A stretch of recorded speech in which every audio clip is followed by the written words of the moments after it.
नमस्कार मंडळी. खमंग कट्टा बाय शिल्पामध्ये तुमच्या सगळ्यांचं सहर्ष स्वागत आहे. उन्हाळा खूप वाढला आहे आणि आपल्या शरीराचं तापमान पण खूप वाढतं, ज्याच्यामुळे आपल्याला अनेक उष्णतेचे विकार होऊ शकतात. ह्या उष्णतेच्या विकारांवर आज मी तुम्हाला सांगणार आहे. आपल्या अगदी आजी पणजी खापर पणजींपासून बनवलेलं, पण आत्ता ज्याला म्हणतात की अगदी समर डिटॉक्स ड्रिंक आहे, पण हे आहे आपलं परंपरागत. बघूया आज आपण धने, जिरं आणि बडीशोपचं पाणी. हे पाणी जर तुम्ही रिकाम्या पोटी घेतलंत ना, तर तुम्हाला कुठलेही उष्णतेचे विकार होणार नाहीत.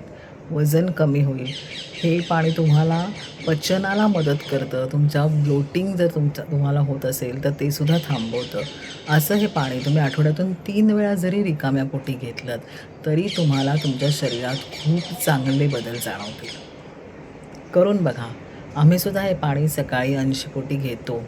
तर तुम्हीसुद्धा नक्की करून बघा आणि आपल्या खमंग कट्टा बाय शिल्पा या चॅनलला लाईक, शेअर, सबस्क्राईब करायला अजिबात विसरू नका. आणि हो, बेल आयकॉन दाबा म्हणजे आपले नवीन येणारे व्हिडिओ तुम्हाला समजतील.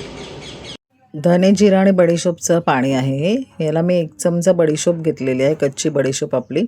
त्याच्यानंतर 2 चमचे धने घेतलेले आहेत. आणखीन अर्धा चमचा जिरं घेतलेलं आहे. हे रात्री पाण्यामध्ये भिजत घातलेलं आहे आणि सकाळी आपल्याला हे पाणी प्यायचं आहे. हे पाणी तुम्ही उष्णतेच्या अनेक विकारांवर उपयोगी ठरतं. जर जळजळ होत असेल, ॲसिडिटी, ब्लोटिंग, युरिनला कधी कधी आग होते, तर हे पाणी प्यायल्याने हे सगळं थांबेल. आठवड्यातनं 2दा 3दा तुम्हाला जेव्हा रिपीट करावंसं वाटतं तुम्ही हे रिपीट करा आणि सकाळी रिकाम्या पोटी घ्या. रात्री भिजत घातलेलं होतं आणि सकाळी हे पाणी आपल्याला गाळून कोमट करून प्यायचं आहे. खूप उकळवू नका.